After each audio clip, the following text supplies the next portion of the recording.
Sparte, l'une des cités les plus célèbres de la Grèce antique, se distingue par sa culture profondément militarisée et son organisation sociale unique. Contrairement à Athènes, connue pour sa démocratie et sa vie intellectuelle et artistique, Sparte est célèbre pour son système rigide et sa discipline militaire. La civilisation spartiate offre un exemple exceptionnel d'une société où la guerre et l'entraînement martial étaient au centre de la vie quotidienne et où la citoyenneté s'obtenait par la compétence au combat et la loyauté à l'État. L'origine de Sparte et le contexte historique. Sparte émerge dans le Péloponnèse au cours de la période archaïque grecque, 8e siècle avant. Les Spartiates eux-mêmes affirment descendre des Doriens, un peuple guerrier qui s'installe dans le sud de la Grèce après la chute des royaumes mycéniens. Cette implantation dorienne a profondément marqué la société spartiate qui valorisait la discipline, l'endurance et la loyauté collective. Sparte se distingue très tôt par son territoire fertile, la Laconie, et par sa capacité à contrôler et exploiter les populations voisines, notamment les Ilotes, qui constituaient une majorité d'esclaves agricoles servant les besoins de la cité. La structure sociale spartiate. La société spartiate repose sur une hiérarchie stricte, centrée sur l'élite militaire. Les citoyens spartiates, ou homoioi, égaux, possédaient tous des droits politiques, mais devaient participer pleinement au système militaire. Au-dessous d'eux se trouvaient les périèques, des habitants libres mais non citoyens responsables du commerce, de l'artisanat et de certaines fonctions militaires accessoires. Enfin, les ilotes, soumis et souvent révoltés, fournissaient le travail agricole nécessaire pour soutenir l'armée et permettre aux Spartiates de se consacrer exclusivement à l'entraînement et à la guerre. Cette structure sociale montre que la culture militaire spartiate n'était pas seulement une question d'organisation des forces armées, mais un système global où l'économie, la politique et la vie quotidienne étaient entièrement orientées vers la préparation à la guerre. L'éducation spartiate. L'agogé. L'un des aspects les plus célèbres de la culture militaire spartiate est l'agogé, le système éducatif obligatoire pour tous les garçons spartiates. Dès l'âge de 7 ans, les enfants étaient retirés de leur famille pour vivre en communauté sous la supervision de l'État. L'agogé visait à former des guerriers disciplinés, endurants et loyaux. Les jeunes garçons apprenaient le maniement des armes, la survie, la course et la lutte, mais aussi l'obéissance stricte à l'autorité et la solidarité entre camarades. L'éducation spartiate ne se limitait pas à l'entraînement physique, elle comprenait également l'endoctrinement moral et politique. Les garçons étaient encouragés à montrer courage et stoïcisme, à supporter la douleur sans plainte et à faire preuve d'initiative sur le champ de bataille. L'agogé forgeait ainsi des citoyens guerriers, capables de servir l'État jusqu'à leur mort, transformant chaque Spartiate en un soldat d'élite dès l'adolescence.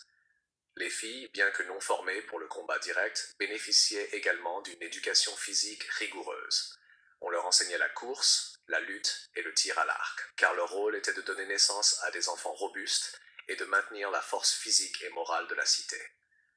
Cette attention à la préparation physique des femmes montre que la guerre et la survie de la cité étaient un enjeu collectif et pas seulement l'affaire des hommes. L'organisation militaire spartiate. L'armée spartiate est l'incarnation de la culture militaire de la cité. Elle est structurée autour de la phalange hoplitique, une formation de combat rigide où chaque soldat porte un bouclier rond, une lance longue et un casque. La phalange repose sur la discipline et la coordination.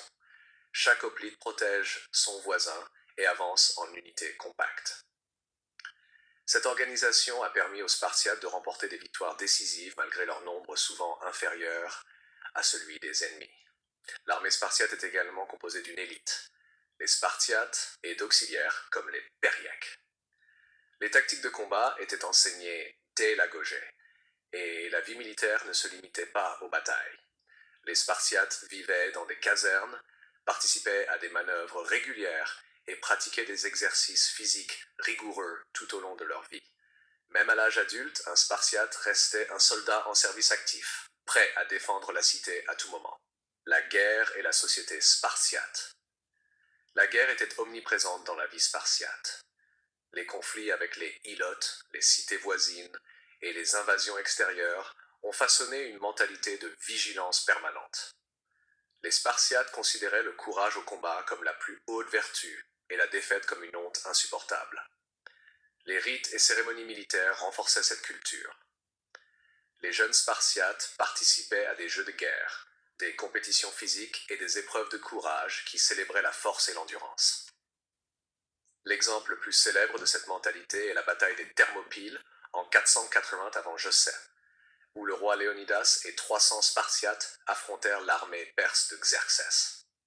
Même en infériorité numérique, ils incarnèrent les idéaux de bravoure, de discipline et de sacrifice suprême, devenant un symbole éternel de la culture militaire spartiate. Les valeurs et la mentalité spartiate. La culture militaire spartiate repose sur des valeurs spécifiques: la discipline, le courage, l'endurance, la loyauté à l'État et la solidarité entre guerriers. Le bien-être individuel était subordonné à la survie et à la gloire de la cité. La peur de la honte et du déshonneur, ainsi que le respect des lois et des traditions, renforçaient la cohésion sociale et la puissance militaire. Cette mentalité a permis à Sparte de devenir une puissance dominante du Péloponnèse et un acteur central dans les guerres grecques, notamment pendant la guerre du Péloponnèse contre Athènes.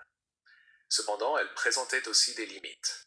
L'extrême militarisation, le conservatisme social et le mépris pour l'intellect et les arts ont freiné le développement culturel et économique de la cité sur le long terme. Un héritage de la culture militaire spartiate. L'héritage de Sparte est double. D'une part, elle a montré qu'une société pouvait être organisée autour de l'armée et de la discipline, donnant naissance à un modèle de guerrier idéal. D'autre part, elle offre une réflexion sur les coûts humains et sociaux d'une telle organisation. L'absence de liberté individuelle, la pression constante sur les citoyens et la dépendance à une population assujettie. Les ilotes montrent les limites d'une cité entièrement militarisée. Aujourd'hui, Sparte continue de fasciner historiens, philosophes et grand public. Son image de société guerrière et disciplinée est omniprésente dans la culture populaire, les films, les jeux vidéo et la littérature. La figure du Spartiate, prêt à mourir pour sa cité, reste un symbole universel de courage et de sacrifice, tout en incitant à réfléchir sur le prix de l'ordre et de la discipline dans la vie collective.